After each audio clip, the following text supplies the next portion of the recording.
Bonjour à tous, bienvenue sur Sensation. Je reçois aujourd'hui Gérard Raymond, président de l'association France Asso Santé. Bonjour. Bonjour. Alors ensemble, nous allons parler du Covid-19. C'est vrai qu'on n'en entend plus forcément parler entre la Coupe du Monde et la guerre en Ukraine. Pourtant, il est toujours là. D'ailleurs, France Asso Santé a envoyé une lettre ouverte aux députés pour demander le maintien de l'obligation de vaccination pour les soignants. Pourquoi avoir fait cette demande, monsieur Raymond ? D'abord pour deux raisons. La première, c'est que même si on n'entend plus parler du Covid-19, il continue à sévir. Et il continue à sévir sur les populations à haut risque, les personnes fragiles, les personnes immunodéprimées. Et donc, on doit prendre soin particulièrement de ces personnes-là, qui vont souvent d'ailleurs à l'hôpital. Et donc, un lieu, on sait, l'hôpital qui n'est pas forcément, si c'est un lieu pour se soigner, c'est aussi un lieu dangereux, où on rencontre pas mal de microbes et d'autres pathologies. Ça, c'est le premier point.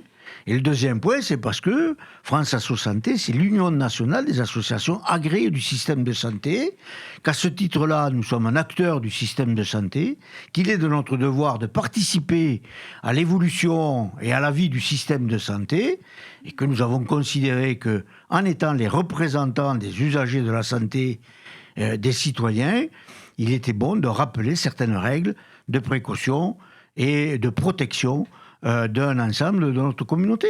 Et donc justement, cette lettre, elle a été écrite pour les députés. Pourquoi est-ce que vous vous êtes adressé à eux ? Est-ce que c'est eux qui ont réellement les clés en main ?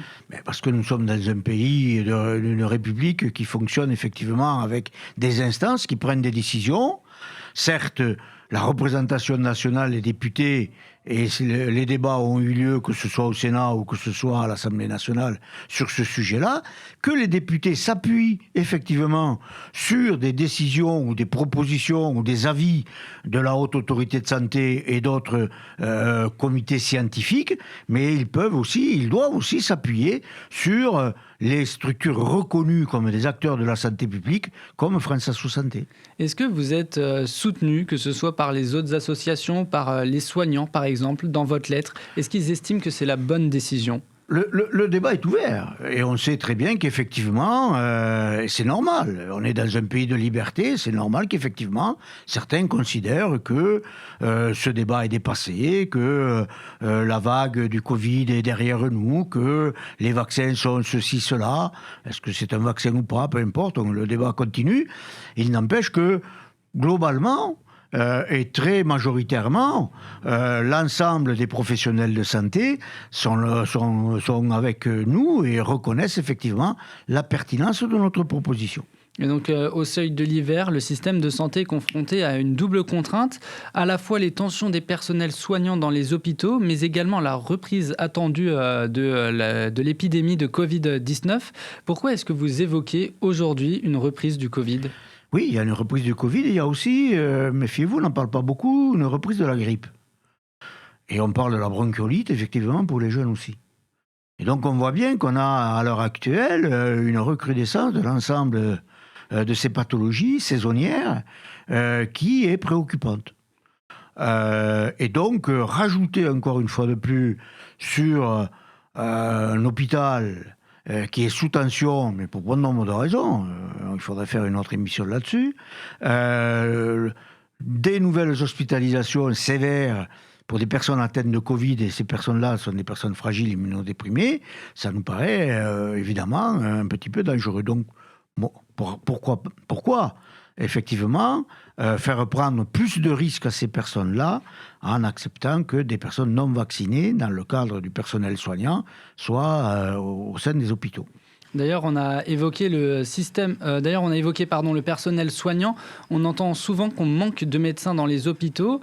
Des voix s'expriment même depuis plusieurs semaines pour appeler au retour des soignants non vaccinés dans les établissements de santé afin de pallier au manque de personnel. Pour vous, c'est un refus catégorique ?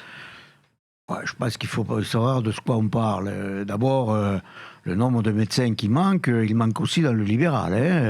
Et donc, c'est pas la centaine de médecins qui a refusé de se faire vacciner qui va changer quelque chose dans, aujourd'hui, la tension très forte que nous avons dans notre système de santé, qu'il soit libéral ou qu'il soit à l'hôpital. Donc là, il faut savoir de quoi on parle. Je pense aussi qu'il faut quand même être responsable. le personnel soignant, les gens qui s'engagent à soigner les autres, ils font le plus beau métier du monde. Ils permettent à chacun d'entre nous, parfois même de guérir, souvent de nous accompagner et de limiter nos souffrances. C'est quand même le plus beau métier. Ce serait quand même un peu fort de café que ces gens-là nous donnent aussi des pathologies parce que effectivement ils ne se sont pas fait vacciner. Il faut savoir aussi que la vaccination est obligatoire pour les professionnels de santé, quels qu'ils soient. Et qu'on n'a fait que rajouter effectivement la vaccination obligatoire pour le Covid. Personne ne comprendrait que une personne qui a la vocation de soigner d'autres personnes ne se vaccine pas pour d'autres pathologies, BCG, compris. Donc, je crois que là aussi, il faut rester responsable et regarder la réalité de la situation sanitaire dans ce pays d'une façon réaliste. Est-ce que ces personnes, ces soignants qui ne sont pas vaccinés, ils sont nombreux et est-ce que vous écoutez leur motivation? Est-ce que vous les écoutez? Alors, ils ne sont pas si nombreux que ça en métropole. Le pourcentage est un peu plus élevé aux Antilles. C'est vrai, parce que le traditionnellement, etc. Les écouter, les entendre, mais bien sûr, d'abord, on les entend. Alors, franchement, on les entend. Et c'est normal, on est dans un pays de liberté, chacun a le droit de s'exprimer. Donc, on les entend. Les écouter, moi, je suis quelqu'un qui écoute tout le monde, mais qui, effectivement, souhaite débattre, parfois se confronter à la réalité. Et je trouve que faire de ce débat-là un débat politique, caricaturel, ne convient pas aujourd'hui aux enjeux que représente le système de santé, et y compris les acteurs du système de santé. Je vous l'ai dit, le métier que font ces gens-là est certainement le plus beau métier. Il faut retrouver du sens, il faut retrouver de l'attractivité au métier de la santé, quel qu'il soit. Et donc, il y a certainement là une réflexion à mener pour véritablement retrouver cette solidarité, ce soutien, cette bienveillance qu'il doit y avoir entre le soignant et le soigné, que de se confronter sur des positions parfois qui peuvent être corporatistes. Donc, du côté de nos voisins, en Angleterre, l'obligation vaccinale pour les soignants a été levée au début d'année. En Italie, ça va faire 1 mois. Pourquoi est-ce qu'on la garde en France ? Parce que nous sommes des gens responsables et raisonnables, et je préfère rester français. Et justement, le fait qu'en France, on la garde, vous n'avez pas peur que c'est un critère qui fasse pencher la balance, justement, que dans les autres pays, on arrête ?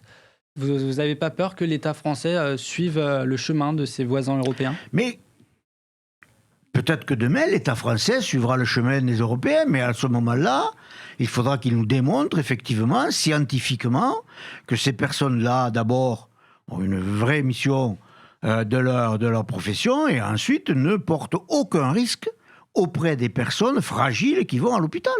À partir de là où nous aurons scientifiquement une démonstration que ces personnes-là peuvent continuer leur métier sans être un risque supplémentaire pour les personnes fragiles qui vont à l'hôpital, mais pourquoi pas ? Au contraire, on les accueillera avec beaucoup de bienveillance et de joie. Et donc on va inverser un peu le sujet. Dans le cas où les soignants non vaccinés retournent travailler, concrètement, où est-ce qu'il est le problème ? Puisqu'en toi, tant qu'on est vacciné, on ne risque rien. On risque moins. Mais on porte aussi moins. C'est ça le problème. C'est d'abord pour protéger soi-même, mais c'est aussi pour protéger les autres. Et c'est là où, pour nous, c'est important. Certes, c'est pour protéger effectivement la personne et le personnel soignant, mais c'est aussi pour protéger les soignés. Encore une fois de plus, c'est dans cette action-là que nous nous sommes inscrits. C'est comment on protège effectivement les personnes les plus fragiles, les immunodéprimés, les insuffisants rénaux, les insuffisants respiratoires, les personnes atteintes de cancer, les personnes diabétiques, etc. Comment ces gens-là, qui sont obligés d'aller régulièrement à l'hôpital, sont protégés ? Eh bien, nous considérons qu'effectivement, en dehors, au-delà d'ailleurs, des mesures de protection, le masque, etc., le personnel lui aussi doit donner une totale garantie de ne pas porter ces microbes. Merci Gérard Raymond d'avoir été avec nous sur Sensation aujourd'hui. Je rappelle donc que vous êtes le président de l'association France Asso Santé et que vous avez écrit une lettre ouverte aux députés pour maintenir l'obligation de vaccination du personnel soignant. Et pour revoir et réécouter cette émission, vous pouvez vous rendre sur le site internet ou application Radio Sensation.